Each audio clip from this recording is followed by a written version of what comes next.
Hi, it's Jeff Pulver, and welcome to a masterclass in SMS compliance. And really grateful to everyone who's joining us, particularly our speakers who are being who are part of this. And I believe where we are in the industry right now is understanding compliance issues, dealing with SMS is really important. There's a lot that's going on. A lot of folks are in the industry, and I thought it was about time to take a look at where we're at in the industry. So, welcome to the SMS Masterclass. Grateful to the team of presenting today, and I'm going to hand this off right now to Glenn Richards. Hi there, everybody. Thanks, Jeff. Hi, I'm Glenn Richards. I'm a partner with Dickinson Wright in the Washington, D.C. office. I'm joined today by my colleague, Sarah Jotka, who works out of Columbus. Despite Jeff's classification of this as a master class, I'm going to call it more of a 101. I think the master class we'd have to go a bit longer than 20 minutes. The way that we've divided this up, I'm going to sort of do an overview on regulatory obligations, and then Sarah, who does TCPA and related litigation, is going to address litigation risks, and hopefully you'll come away with a better understanding of texting obligations and ways to stay out of trouble. So to start, hopefully everybody sees the slides. Texting is very different than calling. I know Jeff has got another Zoominar next week to talk about robocalling, whereas voice traffic is heavily regulated. The Federal Communications Commission, a number of years back, declared that texting is an information service, which sort of led to something of a hands-off approach to its regulatory processes. The FCC has adopted a minimal number of regulations directed at texting, including similar to what it's done in the robocall context, requiring that mobile carriers block certain text messages, particularly those that come from unallocated, unused numbers, or those that are on do not originate lists, or those that would be deemed to be invalid. The FCC also clarified that numbers that are on the do not call list should also protect against unwanted text messaging, making it illegal for marketing text to be sent to numbers on the DNC. So whereas the FCC has got, thousands of pages of rules related to robocalling, a lot of the governance and issues around texting and spam are controlled by the carriers. For those of you that are maybe new to this, the FCC has kind of kept its hands off, let the industry run with this a bit. And it's really the CTIA messaging guidelines, which I've got pointed out here in the PowerPoint, which provide a lot of the guidance that carriers will operate under. Carriers also have their own rules about texting in terms of how you should deal with certain industries. And frankly, non-compliance can actually end up with companies being booted out of the text messaging ecosystem, which is where companies like Beetexting come in. There are two laws that basically govern the text messaging market. One is the Telephone Consumer Protection Act, which provides the primary framework distinguishing between what we refer to as prior express consent for informational messages and prior express written consent, which are for telemarketing messages that are sent to mobile phones using automated technology. I think Sarah's going to talk a little bit about the evolution of the term automated technology, which is an ATDS, and there have been court cases regarding what is an automated voice message, but these laws are not intended for person-to-person texting. The other relevant law is the telemarketing sales rule, which is enforced by the Federal Trade Commission and mandates certain disclosures for telemarketing communications, prohibits abusive and deceptive sales practices, and sets strict calling hours and enforces the do not call registry. Despite all the efforts and progress that's happened in the industry, there are still complaints from the texting world about mislabeling of text as spam, blocking of what are arguably or inarguably may be unlawful text, and the industry is sort of self-rectifying these issues whereas in the voice calling world, the FCC mandates that carriers work to redress on unintended blocking. The text messaging world, that hasn't happened yet. It's critical to know that depending on the use cases, that the requirements may be different for text messaging rules. For example, text for debt collection, political purposes, surveys, or servicing of a consumer loan are not deemed to be telemarketing. Telemarketing also doesn't include text by nonprofit organizations. Prior express written consent is also required for automated pre-recorded telemarketing calls to residential landlines. For informational calls and text that require only prior express consent, the consent can be written, oral, or even implied by the consumer by providing their phone number. This lower standard applies to purely informational text, such as airline notifications, bank and credit card alerts, school notifications, and package deliveries. The distinction between informational and telemarketing messages can sometimes be difficult to apply. The FCC deems dual purpose calls or texts that have both an informational and marketing message to be telemarketing and subject to the same rules as standard telemarketing messages. Companies should keep informational messages free from any advertising or promotional messages to avoid this mixed use classification. To meet the TCPA's definition requirements for prior express written consent, companies have to have an agreement in writing that bears the signature of the person. Now, this can be in an electronic or a digital form, and it must include the telephone number that the company is authorized to deliver advertising or telemarketing messages to using an ATDS or an artificial voice. It must also state that consent cannot be a condition of purchasing a good or a service. Consent must be specific and informed, and it should be clear and conspicuous using plain language in an easy-to-read form.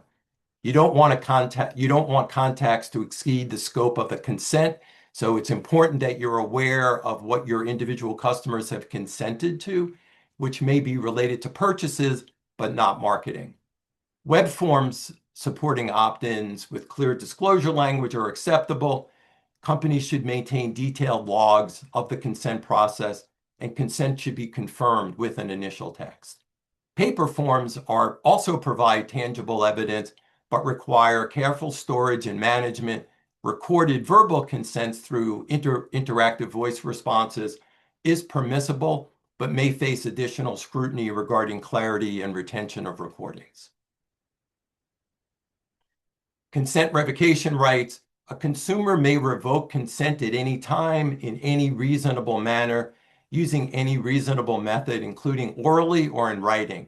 New TCPA rules clarified that replying stop, quit, end, revoke, opt out, cancel, unsubscribe to an incoming text message is a reasonable revocation request. It can't just be limited to stop. Other examples of a reasonable method to revoke consent include a consumer-initiated call, a response to a call that an organization initiated, an in-store bill payment location where you go in and tell them you don't want to receive messages, or through an interactive voice response. The FCC had proposed rules that would have required that opting out would have meant opting out of all messaging from a customer, but there was difficulties implementing that, and so that has been delayed until January 31st of 2027. So quiet hours. Quiet hours are basically the time when you're not supposed to be sending text messages. That's generally before 8 a.m. and after 9 p.m. Obviously, this gets complicated depending on the time zone where the recipient may be. Telephone numbers are not always the best notifier of where someone may be. I may have a number that's associated with New York or California, but actually be physically located somewhere else. When handling multi-time zone contact lists, businesses have to determine the recipient's time zone and ensure that texts are sent only during permissible hours. This requires maintaining accurate location data. In last year, the E-commerce Innovation Alliance filed a petition with the FCC asking that it clarify that text messages that are sent with a recipient's prior express written consent should not be subject to the quiet hours rules.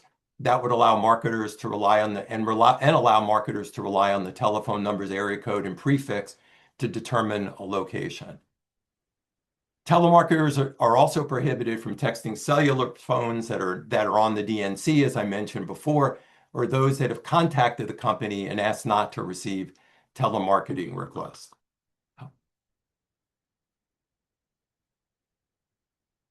Last point I want to make before we hand off to Sarah is that there's a question now whether the TCPA even applies to text messages. We've got a number of circuit courts that have divided on this issue. But despite the judicial uncertainty, even if not specifically required, express written consent is always the best defense against a TCPA claim. Sarah? Thank you, Glenn. So this is the part of the presentation where we go from compliance and we go to consequences. So I'm going to kind of break down what our roadmap's going to look like. We're going to start off talking about dollars and cents and why these claims are fodder for plaintiffs' lawyers. Then we're going to talk about the four main scenarios that we see that are causing these types of lawsuits. So essentially, what are the fact patterns that we are seeing these claims getting pleaded in class action lawsuits, single plaintiff suits, or mass arbitration filings? Then I'm going to give you some tips of what you can start doing on a regulatory side to try to at least stave these off as much as you possibly can. So let's start with dollars and cents and why the plaintiff's bar takes these on so seriously. It takes a penny to send a text message. So let's say that you issue a campaign, and a normal campaign, if we're looking at an average campaign, we are looking at 250,000 texts in a standard, marketing campaign by the time that it gets through that particular campaign. The statutory damages on that are 500 a pop. By the time that you get done with that, you are looking at $125 million if the texts were wrong, if they were sent at the wrong time, there wasn't proper consent, or any of the other tripwires were there. You're looking at $125 million for a campaign of that size.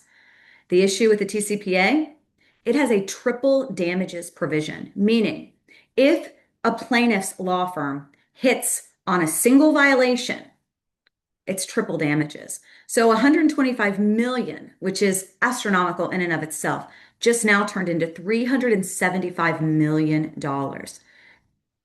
And one of the other issues with this and why these are such fodder for plaintiffs' lawyers is that there is no statutory cap, which means the damages just keep going.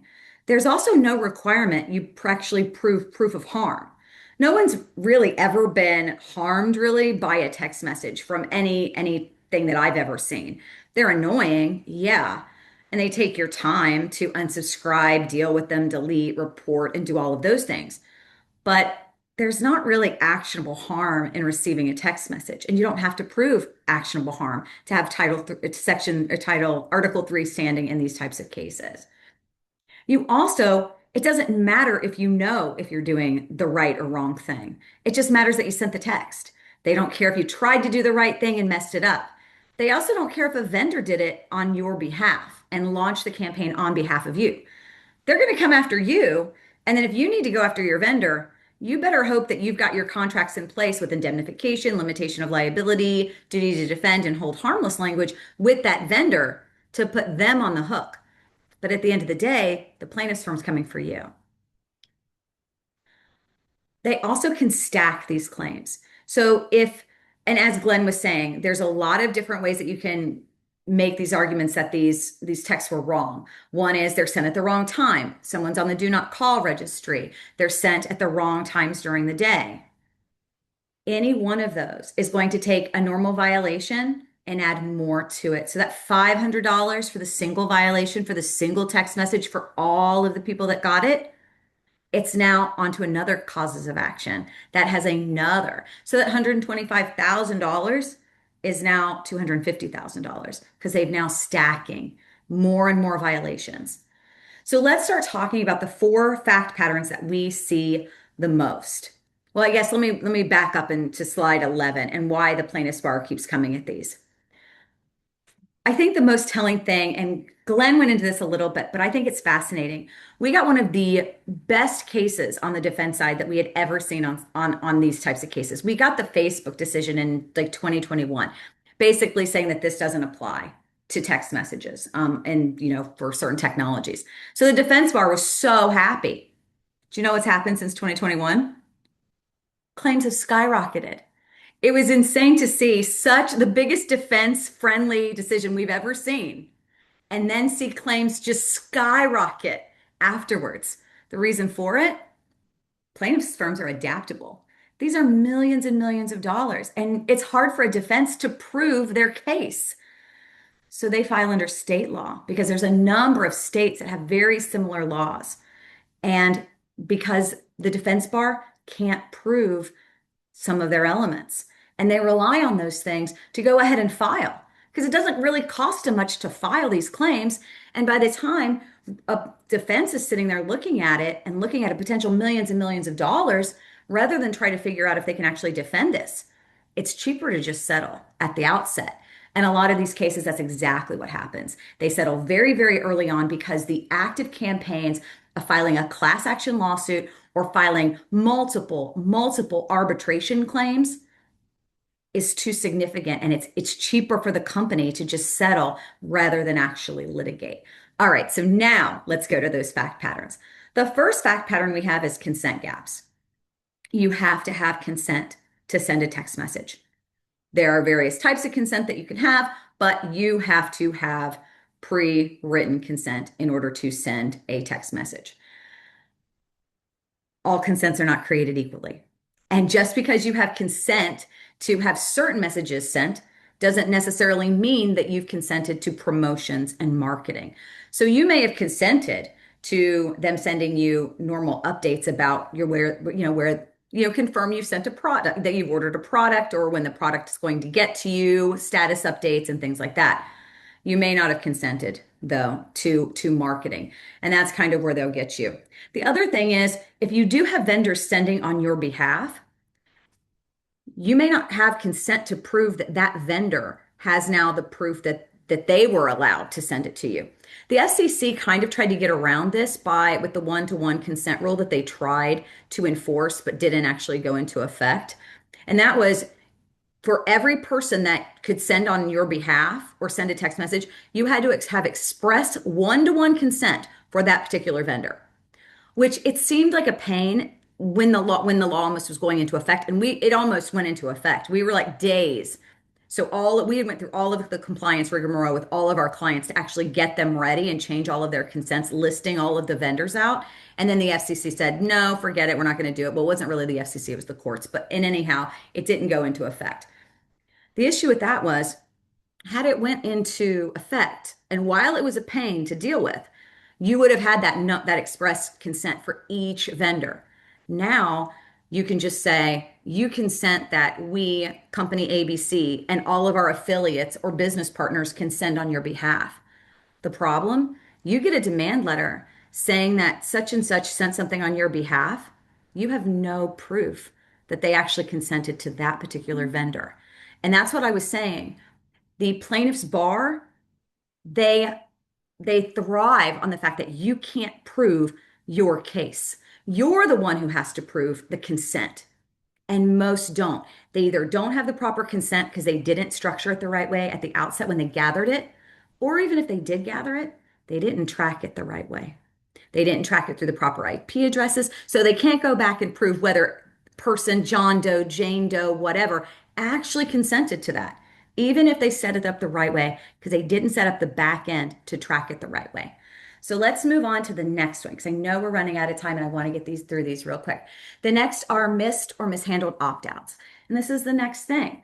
Somebody can say that they opted out, and if you don't opt them out without 10 days and remove them across all of the platforms, including from vendors who you have authorized to send out on your behalf, every text that you send after that 10-day opt-out period is a new violation. So that's another one that we see a ton of times. And as Glenn was saying, it doesn't take magic words now to opt out. They've expanded. You don't have to say stop or no or opt out.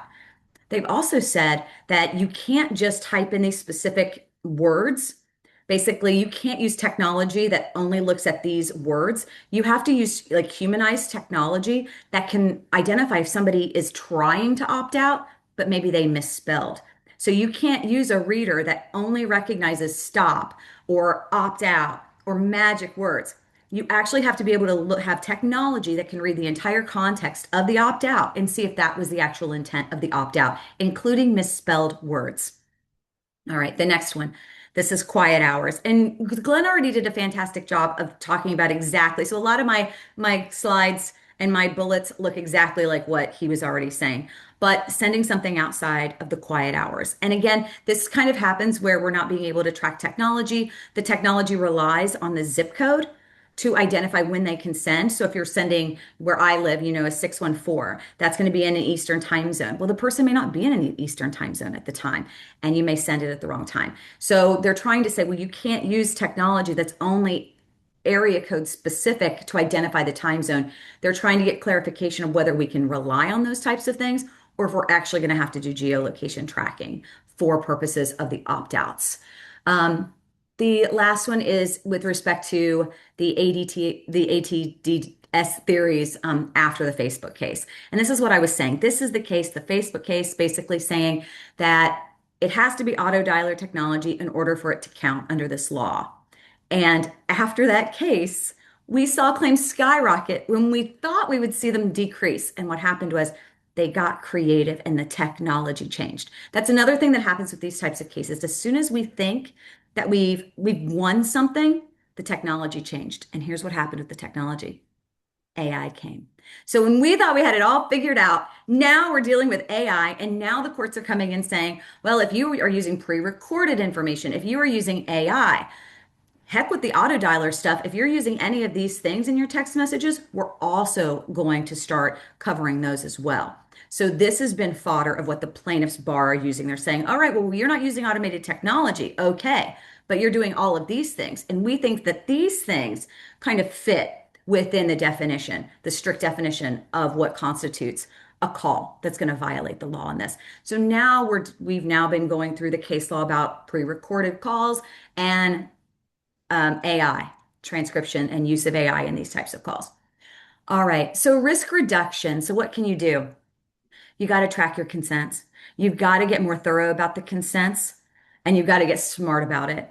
Identify where you're taking in the consents, what the consent is actually doing, making sure it's not dual, really working with a smart regulatory lawyer that does this, and then also being able to work with IT on the background. You need somebody who can speak regulatory law, but also technology to work with your IT department of how you actually go about tracking these consents.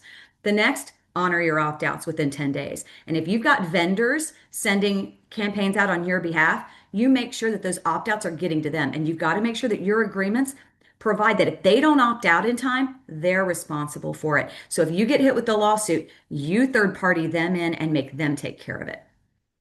Respect the clock. This is the time zones. This is figuring out you never want to bet the clock.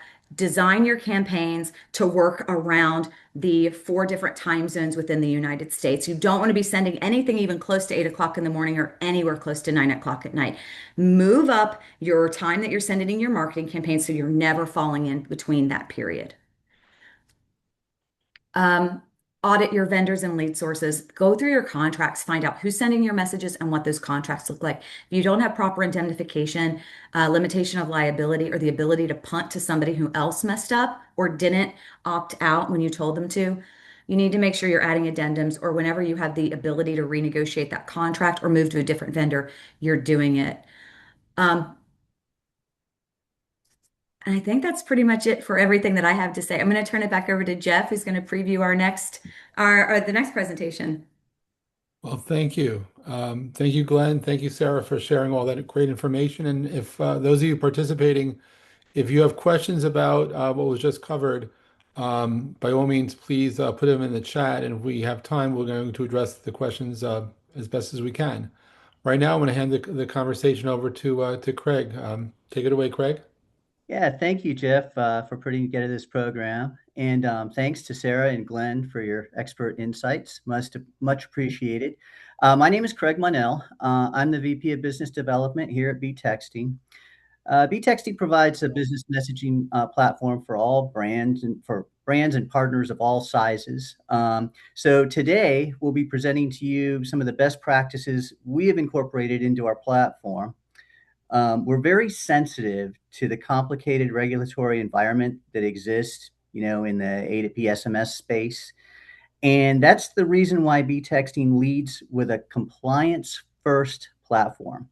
So to walk you through some compliance and consent practices at more of an operational level, I'm going to turn it over to Alex Short. Alex is Beetexting's lead product manager. Take it away, Alex. Thanks, Craig. So howdy, everybody. My name is Alex Short. I've been working on the product team at Beetexting since we launched the product in 2019. During that time, I've spent, a lot of hours speaking with customers, understanding what their business texting requirements are. And that includes speaking with folks like Glenn and Sarah, as well as other compliance teams to understand their specific compliance needs, to ultimately build a solution to hopefully make their life a little bit easier. So Glenn just laid out the core foundation of what the laws and the carriers require. That's the first step. The next step is going to be putting the system in place to actually meet those requirements. So that's what I'm going to be spending my time on. How can you operationalize some of what Glenn and Sarah walked through? So just to be clear, I am not a lawyer. There are two amazing lawyers here on the call. So I highly encourage you to speak with Glenn or Sarah about your specific texting needs for your use case. I'm just going to be going over the operational side, what's painful versus painless, and what we've learned within our time within the industry. So here we've got the top 5 risk reduction takeaways that Sarah just shared with us. And then at the bottom, you'll see the operational layers. This is kind of how we approach the operational layers to make sure that businesses are staying in compliance. That's capturing consent and honoring the opt-out, controlling timing and content, as well as restricting sending by consent status, and proving it all with an audit trail. All right, so first, let's talk about why this system is important.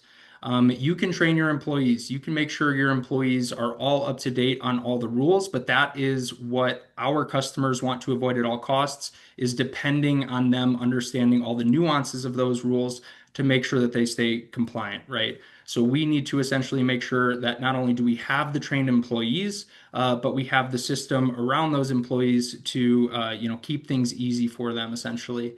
So that's going to come down to having the folks trained, the right people in the right places, having an enforced compliance configuration system, as well as having any of those integrations to make sure that the data flows appropriately and there's not a chance for somebody to make a misstep. So jumping into some of the meat and potatoes here, talking about consent records. So the content that you are ultimately planning on sending that contact, like Sarah and Glenn mentioned, is going to impact the consent that you need to be able to receive. So the transactional messages, express consent, marketing and promotional, express written consent. So you just want to make sure that the system that you are storing that stuff in has the capability of storing all of those records. And it's a bonus if you're able to, ship that data out to any other appropriate programs. But when in doubt, make sure that you're kind of going for the higher standard, if you will. That's certainly one thing, as we've worked with customers, that comes up is a little bit of a misunderstanding of what could be considered promotional. So the very compliance-minded customers tend to just go for express written consent at all times. So what does the consent record actually look like? What our customers ask us for the ability to store is the what, the content or campaign the contact is agreeing to, the who, that specific contact and their details, how they opted in, where they opted in, as well as that timestamp. So moving on into the operational side, looking at some capture maturity, some things that we've seen customers actually do in real life to, help reduce any possible compliance conflicts. First thing, and this was way back in the day, we had people utilizing spreadsheets fairly often. While it's good, it's storing something, it's ultimately fragile and can't really be depended upon, especially when it's a manual process. There's also some storage concerns there. Next, we have our web form. This is definitely the most predominant way that folks are gathering consent from their contacts.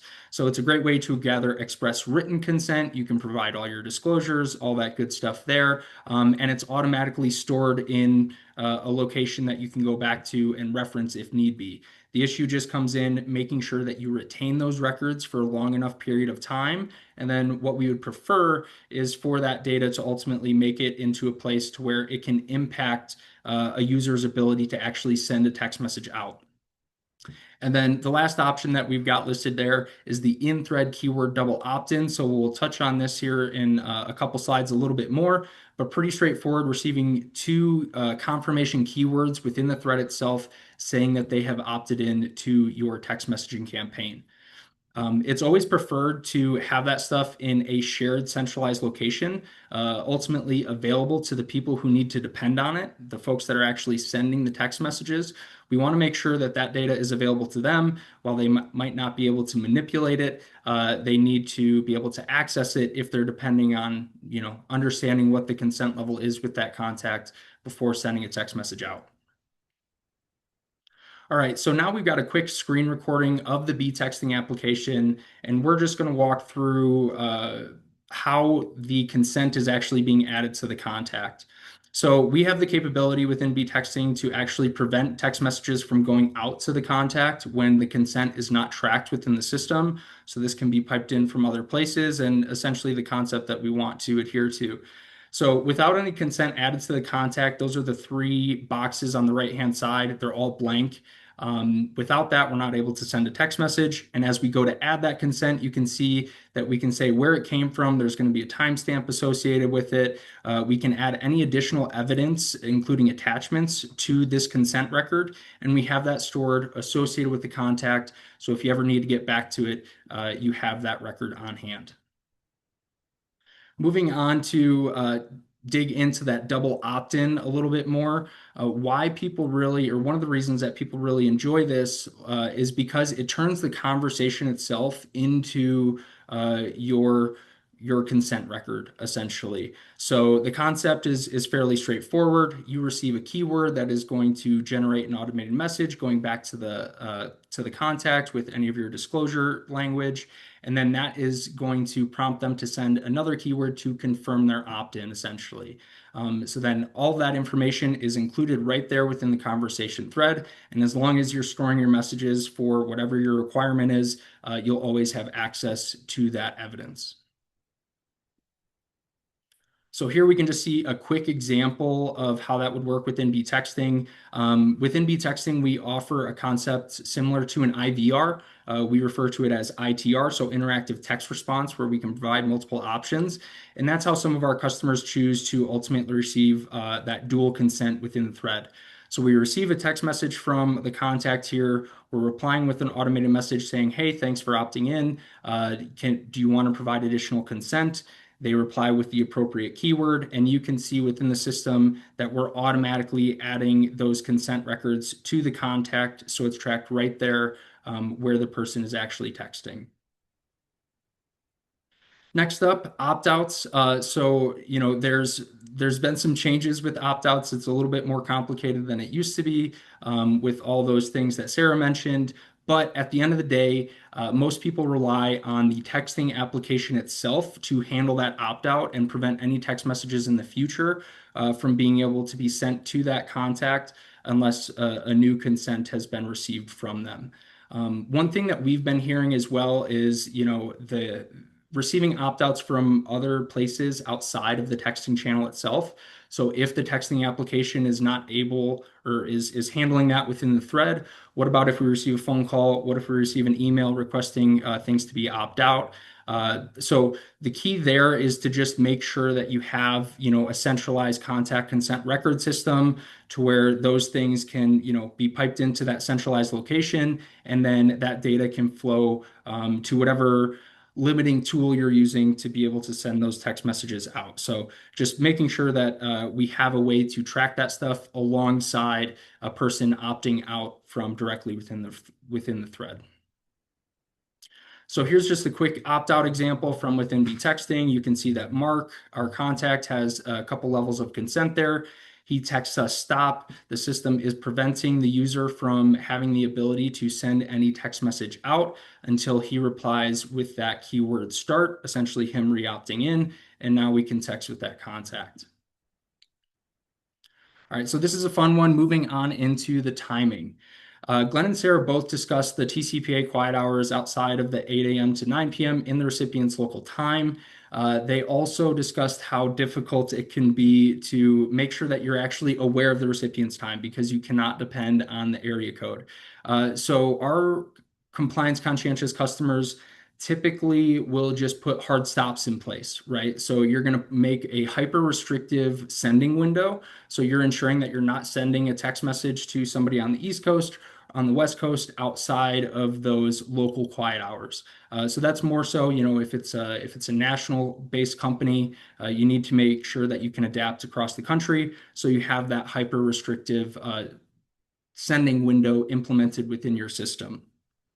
Alternatively, to not restrict you from an operational perspective of when you can actually send those messages, what some folks have asked for is just the ability to track the preferred time zone or preferred quiet hours of the contact itself. So that can be difficult, especially, CRMs, anywhere where you're storing some of that contact data. It's not always available to easily be pulled into your texting system to make sure that that stuff is being tracked appropriately. So that's why typically the solution is, just use a big stick, is what I like to say, and create a hyper restrictive sending window. So some feasible options for those like programmatic solutions to ensure that people aren't sending messages out or during those quiet hours. Simply in-app restrictions, right? Beetexting has quiet hours available to where we can restrict when users can send. So that's certainly something to look for. If you do have like a homegrown application that you're sending text messages from, you can just look into restricting it from your send policy gateway. And then if you are using a third-party texting platform that does not offer like quiet hours, essentially, you might be able to do that through SSO access restrictions, but there's some nuance there that you need to be careful of.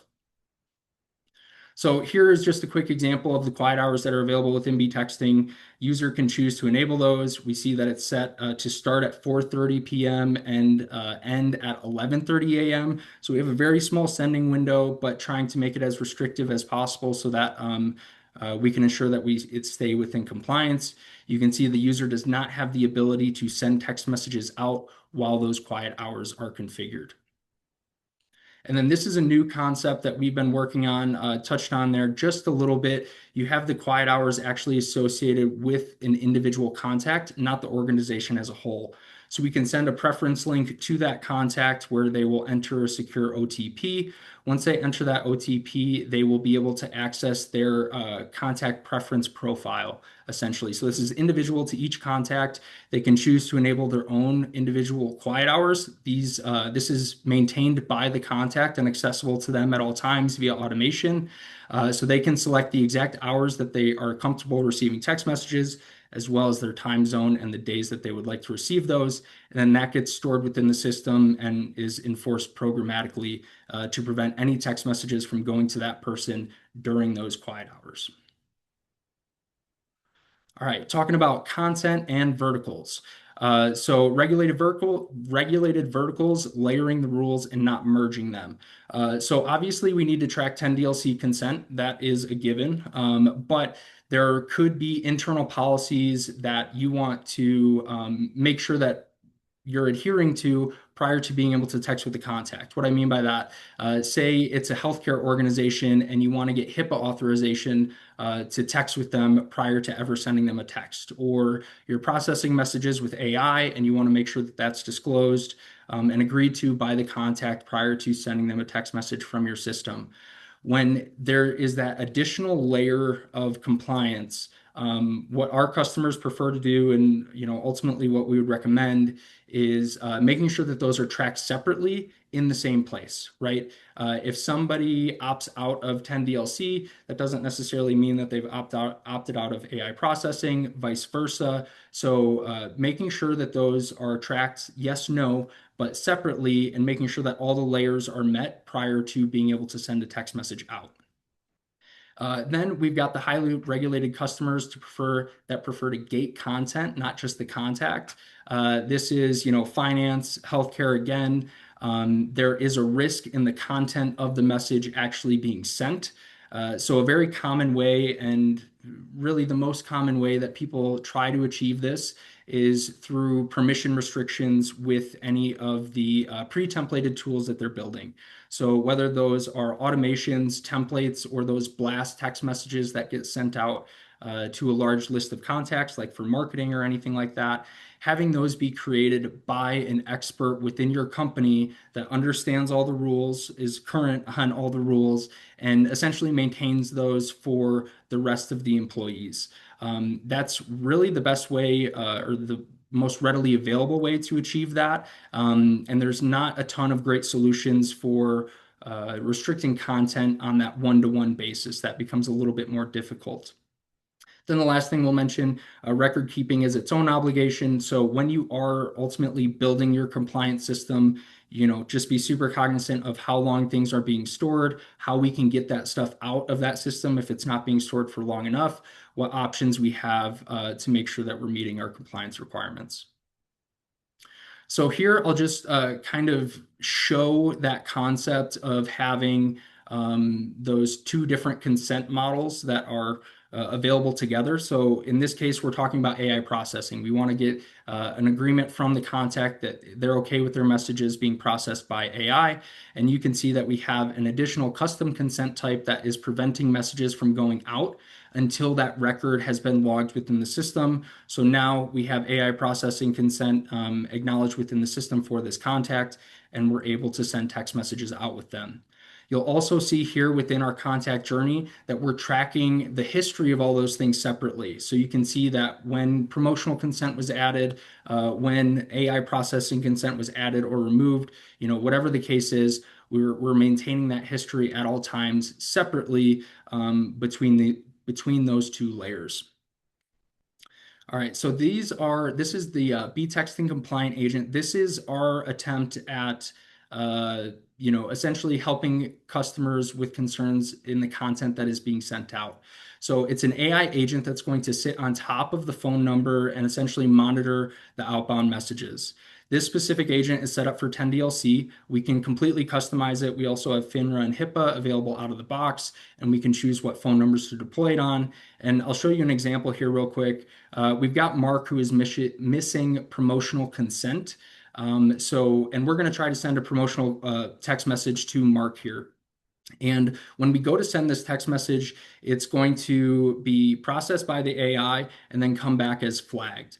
We have the ability to either generate a compliant message or ask for review, where that text message goes back into a compliance center where you can have a compliance officer, that expert within the business that can process the case and ultimately choose to accept or reject that message. And upon accepting or rejecting that message, it will go in and train that AI a little bit more. So this is obviously something that is going to become more readily available to monitor your content outside of just, pre-templated messages. Almost done here. We've got the audit trail. So these are very critical records for your system. Protect those at all costs. Immutable records are preferred. So instead of just having essentially one field that is being adjusted, opted in, opted out, keeping a history of when they've opted in, when they've opted out, all that good stuff, and making sure that it cannot be edited or manipulated by anybody in the company is what all of our customers certainly prefer. Auto logging and timestamping all those critical events, if that can happen automatically, obviously preferred. and then ensure the requirements for the long-term storage. So just something to be aware of. A lot of SMS platforms approach storage of messages very differently, whether it's a finite amount of messages, hey, you can store the last 5,000, or we're going to store them for 2 years. Whatever the case is, make sure that your record retention requirements are being met. And if they aren't being met, you have a solution in place. We've seen people just work off of manual exports of conversations. If you have more advanced needs, you can always integrate with an archiving platform, a separate archiving platform, for whatever that cost is. And then sometimes you have the option to meet those requirements natively within the texting application itself, maybe at an additional fee, but just something to be very aware of when ultimately putting the system in place. All right, so here is our commonly requested risk reduction checklist, what our compliance conscientious customers ask for the ability to do. So just a quick overview. Get improved consent, automated consent records capturing source, method, and timestamp at the point of opt-in with the necessary tools to handle the opt-in within the conversation thread itself. Honoring opt-outs, they want that broad stop keyword detection with automatic send restrictions applied immediately, not waiting on the 10 days, having it happen right away. Respecting timing, having a reference to the recipient's time zone is what they would prefer. There's not a lot of access to that, but ultimately they want to avoid having a manual check before sending a text message out. Then we've got controlling content whenever possible, enforcing messages within templates, automations, ensuring that those have the appropriate disclosures. And then we're seeing this emergence, specifically at Beetexting with the AI agents. And lastly, we've got Prove It Later, a complete timestamp contact journey audit trail, the artifact that they can rely on to prove opt-in and the consent with that contact. So that is it for me. I think now is the time where we can get into probably what y'all are looking forward to, the Q&A. Thank you, Alex. Thank you, Glenn, and thank you, Sarah. And let's. I saw a question or two came up for you, Glenn. Do you want to address anything you'd like to address specifically? It was.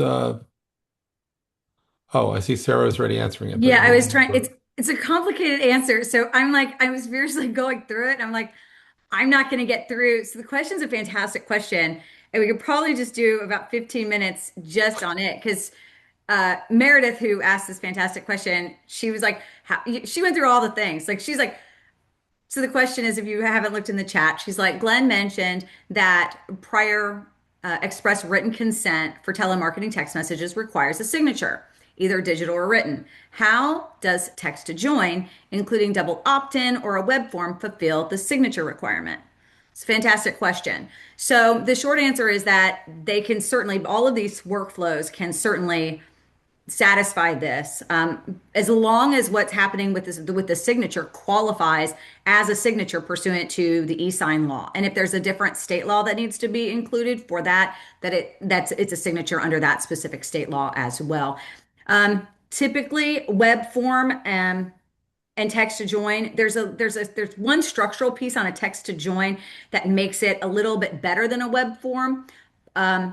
Because it's a signature itself. So it already is. So in a text to join, it's already considered. I think that it's a symbol executed or adopted with the intent to sign. So that itself, when you text to join with the keyword opt-in, that opt-in is considered a signature under the law itself, and you don't have to do anything else. So text to join is one of the easier ones because it's structurally sound and built that way to already have that consent in, and the law's already there to support it. With the web form, as long as I think it's clean, but you have to be able to control the capture point. But I think that's kind of what we were talking about here with the technology. And that's kind of what the technology that we were just walking through is it does have that capture point technology on it, making that available for web forms. So that's kind of the short answer. Again, I think we could go in for a lot of this. I could do an entire presentation on probably just this issue. So great question. Let us know if there's any follow-up, or if we can take anything offline if it makes more sense. That's great, and thank you. And I'm certainly open to having another session focusing on the details here because there's a lot of subtleties. And yes, Glenn, I agree. A masterclass is not 20 minutes, but really it's a snapshot of what's happening in the marketplace. And trying looking to promote this, a masterclass is the best way to start. I think there was Alex. There was a question addressed to be texting about specifically about third parties. I know Dean asked it. If you want to if you'd like to address it. Okay, the question is, are you asked to have the records held by an independent third party? Um, It's certainly been asked. So we provide that functionality directly within the application itself. Some customers just have a preference, working with their counsel, whatever the case may be, to transfer those records out. And ultimately, from my perspective, that just comes down to the APIs and capabilities of the where it's originally stored, essentially, right? Making sure that you can, if you do have that additional requirement to hold it with an independent third party, that you have the capability to do so. But it's certainly not a frequent ask, but has come up a handful of times. I noticed the chat's a little busy. There was another TCPA question. If you do you want to address it? Yeah, so I think the retention period is coming from there's not one in the FTC. So the statute of limitations is 4 years. So, kind of in my world, the litigation world, you can see a campaign from 2022 coming and biting you in the butt now because they can sue you going back 4 years. So we automatically kind of put a 4 year retention requirement on anything. I think the 5 year is coming from the FTC's telemarketing sales rule because it's got a 5 year, and I'm trying to think what it is. I know that's not what we're talking about today, but it's specific to the telemarketing sales rule, the TSR. There is a 5 year limitation on that, and I'm trying to remember what exactly it is, but there are certain requirements on the 5 year, but it's that rule. That's a different one, part of it, but there is a 5 year on it. I just can't remember what it is. I'd have to look into it.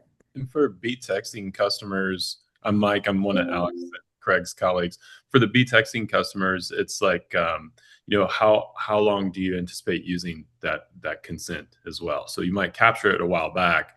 How often do you want to refresh it? Things like that. So I will tell you when I write data retention agreements as part of regulations, as part of my regulatory piece of my practice, we do put 5 years in just because we don't want to cut something off at 4. There is this 5 year potential depending on if your business does fall into this additional law. So anything with regarding to opt out, opt-ins, opt-outs, marketing campaigns, text messaging, all of those things, we do a 5 year retention. Cool. There's another question that sort of popped up for Alex from Dan Petrie. Just to Yeah. give a shout out to the IETF meeting taking place in Vienna. Uh, Question is, are there consent and revocation tracking systems commercially available that you work with? Not purpose built.